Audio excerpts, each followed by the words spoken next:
mentioned, the drop or lift depends clearly on the tide. So today we actually have a pretty decent lift. It's going to be probably about 15 feet. It can be really extreme. It can be over 20 feet, or it can be as little as 6 feet. These two locking chambers have been around for a long time, over 100 years. They were inaugurated July 4th of 1917. They go by a few different names. If you're a local, you more likely know them as the Bothell Locks because they're located here in the neighborhood of Ballard.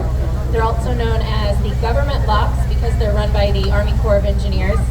And they're known as the Hiram M. Chittenden Locks because Hiram M. Chittenden was the engineer who created these particular locking chambers. They're kind of like a miniature version of the Panama Canal, except a lot cheaper. They're actually free. It doesn't cost anything to go through. It's all tax funded. Because of that, there's a priority system in place. So particular boats get to go through before others, just to make it fair for everyone. So on a really busy day, we did kind of sneak in front of a few boats back there, but they'll be going through after.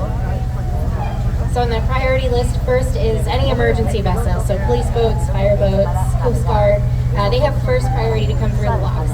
Second is commercial vessels on a regularly scheduled basis with passengers. So that's us. Third is commercial vessels, so any working boat, tugboats, fishing boats, our boats when we don't have passengers.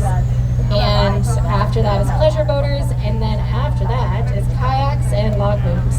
And yes, you can bring a kayak through the locks. You have to be wearing a PFD, and you cannot come through on a stand-up paddleboard. They won't let you in. But now that we're pretty high up here, you can start to see quite a bit more around us. So if you look off to the left-hand side, you'll be able to see this cement building here with the 3 flags. So that's the headquarters for the Army Corps of Engineers. As I mentioned, they run the locks. They have a little gift shop you can check out. All the greenery behind that is the Carl S. English Botanical Garden. It's a big, beautiful garden back there. Definitely another thing worth checking out.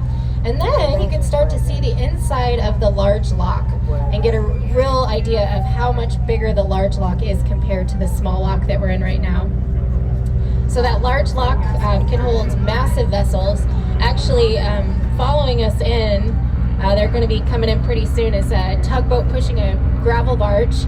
If you remember, we saw them out when we were passing the lighthouse. So they're going to be heading on in there soon. And then if you look off to the right-hand side, you'll see these 6 cement arches.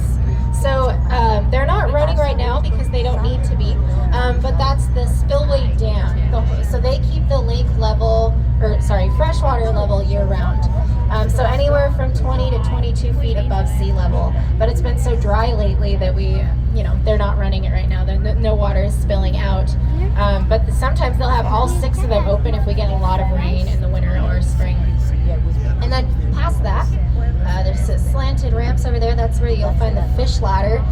Very cool to check out, especially this time of year when the salmon are running.